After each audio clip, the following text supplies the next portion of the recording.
ഒരു ക്ഷമ എന്നതാണ്. മനുഷ്യ ജീവിതത്തിൽ ഏറെ പ്രാധാന്യമുള്ള ഒരു ഘടകമാണ് ക്ഷമ. ക്ഷമിച്ചവന്റെ കൂടെ പഠിച്ചവൻ ഉണ്ടാകും. ക്ഷമയെ കുറിച്ച് പറഞ്ഞാൽ നബിയുടെ പാതയിൽപ്പെട്ടതാണ് ക്ഷമ. നബി നമ്മളെ പഠിപ്പിച്ചത് ക്ഷമിക്കാനാണ്. ക്ഷമിച്ചാൽ വിജയം ഉറപ്പാണ്. അതുകൊണ്ട് നമ്മൾ എല്ലാവരും ക്ഷമിക്കണം. ക്ഷമയ്ക്ക് പ്രാധാന്യം കൂടുതൽ കൊടുക്കണം. ഇന്നത്തെ സമകാലിക പ്രശ്നമായി വരുന്ന ഒന്നാണ് ക്ഷമ.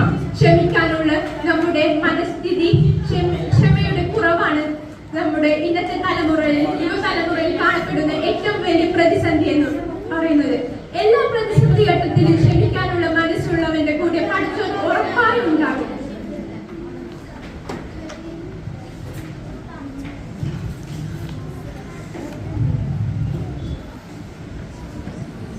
ഇത്രയും